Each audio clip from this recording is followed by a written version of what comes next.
सोचो, एक बड़ा सा बर्फीला मैदान, हड्डियों जैसे सूखे पेड़ों के बीच हवा चल रही है, बर्फ और कस्तूरी की खुशबू लेकर। जमीन पर धीमी गुर्राहट गूंज रही है। बर्फ के बवंडर से डायर वुल्फ का एक झुंड निकलता है। उनकी सांसों से हवा में धुंध बन रही है। ये आज के भेड़िए जैसे नहीं है, ये ज्यादा बड़े और ताकतवर हैं। ये हैं डायर वुल्फ, प्लेस्टोसीन के राजा, और ये शिकार पर निकले हैं। ये खतरनाक शिकारी 10 लाख साल से भी ज्यादा समय तक पूरे अमेरिका में अपने शिकार का पीछा करते रहे। ये बर्फीले जमाने के कठिन हालातों के हिसाब से बिल्कुल ढल गए थे। इनके बड़े जबड़े और हड्डी तोड़ने वाले दांत सबसे बड़े मेगाफौना को भी गिरा सकते थे। डायर वुल्फ कुदरत का एक जबरदस्त नमूना था, एक बीते जमाने की कच्ची ताकत और जंगलीपन का प्रतीक।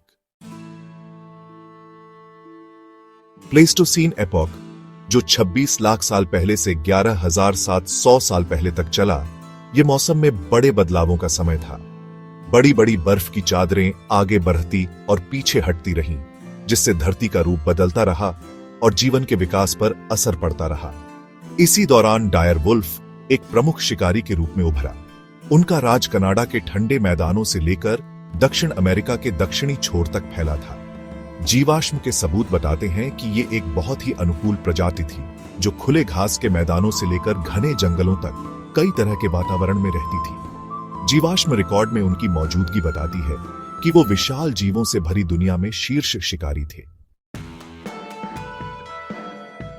प्लेस्टोसीन मेगाफौना का युग था, जिसमें मैमथ, मास्टोडन और विशाल स्लोथ जैसे जीव धरती पर घूमते थे। डायर वुल्फ अपनी ताकतवर बनावट और शिकारी कौशल के साथ इस पारिस्थितिकी तंत्र में एक प्रमुख भूमिका निभाता था।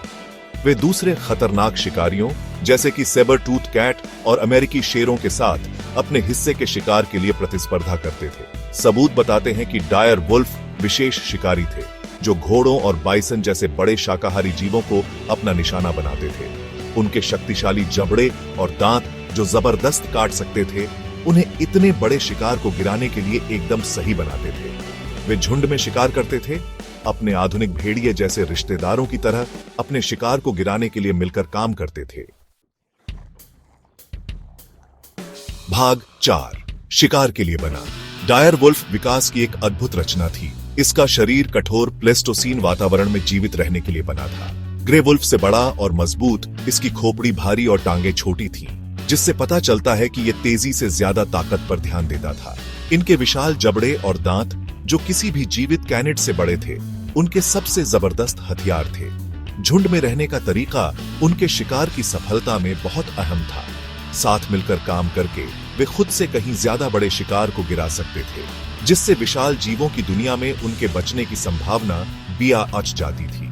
उनकी सामाजिक संरचना, जो शायद आधुनिक भेड़ियों जैसी ही थी, उन्हें अपने हमलों का तालमेल बिठाने और अपने शिकार को दुश्मनों से बचाने में मदद करती थी।